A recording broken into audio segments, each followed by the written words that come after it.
Why leaving Canada so soon? Indian mom Dubai to UK and Canada ने vlog upload किया 8 घंटे पहले और इस पर 1,85,000 व्यूज़ आ चुके हैं, क्योंकि दिखता है कि लोगों का बहुत इंटरेस्ट है ये जानने में कि जो फैमिलीज़ कनाडा आती हैं तो क्या वजह है कि वो सो सून कनाडा से मूव बैक कर जाती हैं। अब मैंने वो व्लॉग देखा तो वो इंडियन मॉम बता रही थी कि कनाडा आने से पहले वो लोग दुबई में बहुत अच्छे सेटल थे, सब काम बहुत अच्छे से चल रहा था, तो उनके हस्बैंड ने डिसाइड किया कि कनाडा आते हैं क्योंकि एक बार यहाँ की आकर पीआर कार्ड ले लेते हैं, उसके बाद हमारे पास 5 साल होंगे जिसमें से 2 साल हमें कनाडा में रहना है अपनी पीआर स्टेटस मेंटेन करने के लिए।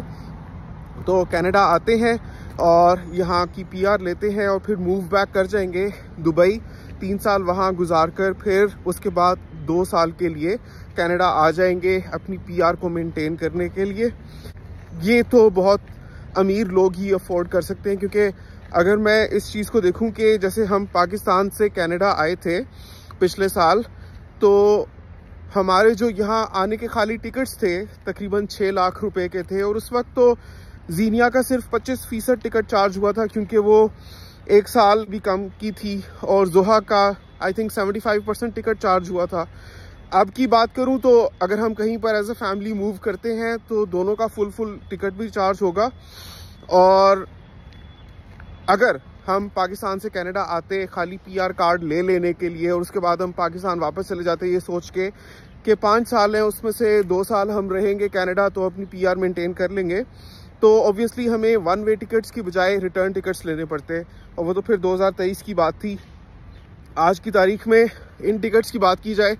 अगर आपने रिटर्न टिकट लेना हो 4 बंदों का तो तकरीबन 15 से 16 लाख रुपए तो आपको रिटर्न टिकट्स के चाहिए। एक तो ये हो गया। उसके बाद आप अगर कनाडा आते हैं तो आपको, क्योंकि एयरपोर्ट पर ही तो पीआर कार्ड नहीं मिल जाएगा, एयरपोर्ट पर तो आपका COPR डॉक्यूमेंट जो आपका कंफर्मेशन ऑफ परमानेंट रेजिडेंस होता है वो स्टैम्प होगा, और उसके बाद जो कार्ड है वो आपके एड्रेस पर आपको डिलीवर होता है, and it takes 2 to 3 weeks card को डिलीवर होने में। तो ऑब्वियसली तब तक के लिए आपको एक टेम्प्रेरी अरेंजमेंट करनी है। आपके लिए बेस्ट ये रहता है कि या तो आप किसी होटल में रहें या आप फिर Airbnb करवाएं, क्योंकि कोई लीज कॉन्ट्रैक्ट पर तो आपको देगा नहीं जगह 1 महीने या उससे भी कम के लिए। न्यू इमिग्रेंट्स को कनाडा में आकर अपार्टमेंट या बेसमेंट या कोई भी एकोमोडेशन रेंट पर लेने के लिए काफ़ी सर्च करनी पड़ती है, और लैंडलॉर्ड्स को ये बावर कराना होता है कि ये ट्रस्ट वर्दी टेनेंट्स हैं और वक्त पर किराया देंगे, वो सारी चीज़ें, तो उसमें तो खुद बहुत वक्त लग जाता है। अब एक ऐसी फैमिली जो ये सोचकर आती है कनाडा कि उन्होंने मूव बैक कर जाना है और बाद में आएंगे, मतलब 5 साल में से लास्ट 2 इयर्स कनाडा में पहुंचेंगे एक्चुअली यहाँ पर स्टे करने के लिए, तो बहुत एक्सपेंसिव मूव है, क्योंकि उस 1 महीने के लिए जो Airbnb करवाएंगे उसका खर्चा तकरीबन इजीली 3 से 4 हज़ार डॉलर हो जाएगा, और उसके अलावा जो आपने यहाँ आकर अपने लिए अरेंजमेंट्स करनी है, जो शॉपिंग वगैरह करनी है, अगर मैं पाकिस्तानी रुपयों में बात करूँ तो ये सीधा कम से कम आप अगर फैमिली के साथ आते हैं जिसमें 2 बच्चे और 2 बड़े हैं और कनाडा पहुंचकर सिर्फ पीआर कार्ड्स लेकर वापस मूव बैक करना चाहते हैं, तो आपको एटलीस्ट 22 to 25 लाख रुपीस का अरेंजमेंट करना चाहिए। अब हमारे पास तो टोटल पैसे ही सिर्फ यूफो फंड्स के थे जो 24,733 कैनेडियन डॉलर्स थे, और पाकिस्तानी उस वक्त तकरीबन 50 लाख रुपया बनता था अलावा टिकट्स के। तो हम लोग तो ये अफोर्ड ही नहीं कर सकते थे कि इधर आते और पीआर कार्ड्स लेकर मूव बैक कर जाते, क्योंकि एक दफ़ा तो हम ये कर लेते, फिर दोबारा आने के लिए हमें दोबारा से पैसे इकट्ठे करने पड़ते, और 3 साल बहुत बड़ा अरसा होता है। दुनिया बहुत बदल जाती है, आपके वक्त और हालात बहुत बदल जाते हैं। आज हो सकता है आप सोच रहे हो कि आप आकर इधर की पीआर कार्ड ले लें, उसके बाद आप वापस चले जाएं और 3 साल बाद यहाँ आएंगे अपनी पीआर मेंटेन करने के लिए। हो सकता है उस वक्त आपकी ज़िंदगी के हालात, आपके बच्चों की स्टडीज़, आपकी अपनी जॉब सिचुएशन इस किस्म की हो कि आप आना ही ना चाहें, या हो सकता है आपके पास पैसे ही ना रहें, क्योंकि हालात इंसान के एक जैसे नहीं रहते, कभी वो अच्छे होते हैं, कभी इतने अच्छे नहीं होते। हो सकता है आपने किसी चीज़ में इन्वेस्टमेंट कर दी हुई हो सकता है आपने कोई प्लॉट्स में इन्वेस्ट कर दिया हो, किसी टाउन हाउस या अपार्टमेंट में इन्वेस्ट कर दिए हों पैसे 3 साल तक, तो उस वक्त फिर आप कहाँ से निकालेंगे पैसे एन वक्त पर कनाडा आने के लिए। तो मैं समझता हूँ कि ये जो कुछ लोग डिसाइड करते हैं कि कनाडा आएंगे, यहाँ की PR कार्ड लेकर मूव बैक कर जाएंगे और फिर वापस बाद में सोचेंगे, तो मुझे लगता है कि ये कोई आम फैमिलीज़ होती हैं जिनके पास नॉर्मल से पैसे होते हैं, उनके लिए तो करना पॉसिबल ही नहीं है और रिकमेंडेबल भी नहीं है। वक्त और हालात का कुछ पता नहीं होता, तो आप इतनी एक्सपेंसिव मूव्स बार बार नहीं कर सकते। हाँ, लेकिन जो बहुत अमीर लोग हैं जिनके पास बहुत सरप्लस पैसा है, यानी कि कई करोड़ हैं, और वो चांसेस ले सकते हैं पैसों के साथ, तो ये उन लोगों के काम है कि वो आए कनाडा और PR कार्ड्स लेकर वापस चले जाएं। हम लोग ये चीज़ नहीं कर सकते थे।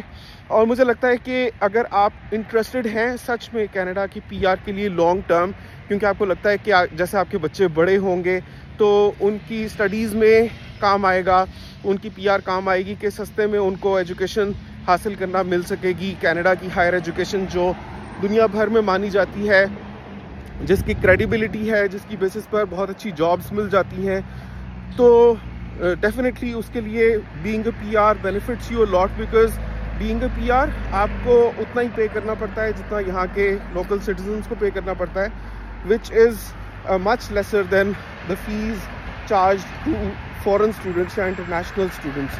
जैसे फ़र्ज़ करें कि एक प्रोग्राम की फ़ीस लेट से 60 लाख रुपीज़ है, तो हो सकता है एज अ परमानेंट रेजिडेंट या सिटीज़न आपको 25 लाख में करने मिल जाए। और उसके साथ भी बहुत सी ग्रांट्स एंड स्कॉलरशिप्स और पाथवेज होते हैं फंड करने के लिए अपनी पढ़ाई को, तो वो सूट करता है लोगों को कि यहाँ की PR ले लें और PR लेकर फिर यहाँ पर स्टडीज़ करें, अपना फ्यूचर बिल्ड करें, अपना करियर अपनी मर्ज़ी की लाइन में बहुत अच्छी से अच्छी यूनिवर्सिटी में अच्छे से एजुकेशनल प्रोग्राम में एनरोल होकर हासिल करें और अपना लाइसेंस लें और अपने मनपसंद फील्ड में प्रैक्टिस करें। तो मैं समझता हूँ कि अगर ये है आपकी सोच और अगर आप बच्चों को वाकई फ्यूचर के लिहाज से कनाडा लाना चाहते हैं, तो फिर यहाँ आएँ और एक बार आकर कम से कम सिटीजन बन के और फिर आप मूव बैक करना चाहते हैं, जैसे अगर आप दुबई जाना चाहते हैं तो फिर आप चले जाएं, लेकिन जब एक बार आ जाएं तो 3 साल टिकें कम से कम, ताकि आपको समझ भी आ जाए कि कनाडा की सोसाइटी कैसी है, कनाडा का कल्चर आपके लिए है या नहीं। और आप यहाँ अगर लॉन्ग टर्म स्टे करना चाहते हैं तो ये आपको सूटेबल या आपका फेवरेबल एनवायरनमेंट प्रोवाइड करेगा ये कंट्री या नहीं, रादर देन जस्ट आप यहाँ पर आकर PR कार्ड्स लेकर अपने लिए ऑप्शन सिक्योर कर लें। बाद में हो सकता है 3 साल बाद अपने आप को जहाँ से आप अपग्रेड करके यहाँ पर आएंगे तो बहुत कुछ एट स्टेक हो, और जब यहाँ पर आएँ और उस वक्त आपको पता चले कि नहीं भाई दरअसल ये चीज़ हमारे लिए थी ही नहीं, तो फिर आपको डबल कॉस्ट बियर करनी पड़ जाएगी। मूवमेंट कॉस्ट बहुत ज़्यादा होती है। जब आप एक जगह से मूव करते हैं आपको बहुत से डिसीजंस लेने पड़ते हैं। जैसे हम भी जब कनाडा आ रहे थे हमें यहाँ तक डिसाइड करना था कि हमने अपने घर रखने हैं या अपने घर बेचने हैं, अपने घर के सामान में से कौन सी चीज़ हमें रखनी है, कौन सी बेचनी है, जो रखनी है उसको कैसे समेटना है। तो माइक्रो लेवल पर आपको ईचक बीचक बहुत कुछ डिसाइड करना होता है। फिर आपके बच्चे होते हैं तो बच्चों को किस वक्त आपने स्कूल से उठाना है। कनाडा आने से 4 महीने पहले हमने जोहा को उठा लिया था स्कूल से, और फिर अगर आप यहाँ पर आते हैं और आप मूव बैक करते हैं फिर दोबारा से स्कूल में एनरोल करवाना, फिर वो चलते साल के मिडिल में आपको स्कूल भी कोई ऑफ़र नहीं करता सीट, आप you have to wait until the start of a new session. तो पढ़ाई का भी बहुत हर्ज होता है। तो बहुत से लेवल्स पर बहुत सी चीज़ों के डिसीजंस आपने लेने होते हैं, इसलिए मूवमेंट बहुत इजी नहीं होती। It takes time, it takes money, it takes a lot of effort. मैं तो यही एडवाइस करूँगा कि no doubt you have option कि आप 5 साल में से 2 साल रहते हैं तो आपको PR मेंटेन आपकी रहती है, लेकिन एक दफ़ा आएँ तो बस सोच कर आएँ और यहाँ पर टिकें और एक दफ़ा देख लें कि कनाडा आपके लिए है या नहीं, क्योंकि आज का जान लेना 3 साल यहाँ पर रहकर कल के चांसेस लेने से ज़्यादा बेहतर है। एक और चीज़ इंडियन मॉम ने ये बताई अपने व्लॉग में कि एक मेजर रीज़न के फैमिलीज़ कनाडा से मूव बैक कर जाती हैं, स्पेशली अगर वो दुबई से आए होते हैं कनाडा, तो वो एक्सट्रीमली हाई मूवमेंट चार्जेस हैं। यानी जो टिकट होता है एयरप्लेन का, जैसे मैंने आपको बताया कि अभी अगर मैं अपनी फैमिली का टिकट लूँ पाकिस्तान जाने के लिए, रिटर्न टिकट, तो समझ लें कि 2100 कैनेडियन डॉलर्स पर एडल्ट, और इसी के लगभग ही बच्चों के भी चार्ज होंगे, क्योंकि अगर फर्स्ट में आप कभी इमरजेंसी में जाते हैं तो फिर तो आपको और भी ज़्यादा पैसे देने पड़ सकते हैं। तो आप कम से कम भी लगाएं तो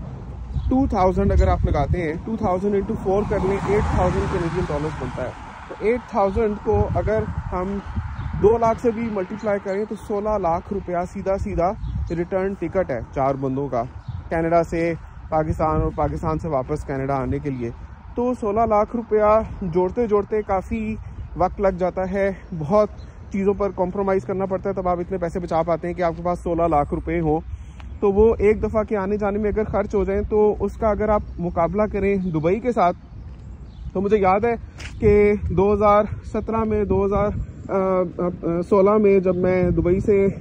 पाकिस्तान और पाकिस्तान से दुबई आता जाता था तो तकरीबन 50,000 या 60,000 में रिटर्न टिकट हो जाता था। आज भी अगर आप उसकी देखें तो 4 बंदों के साथ भी आपको मूव करना हो तो आपको यही कोई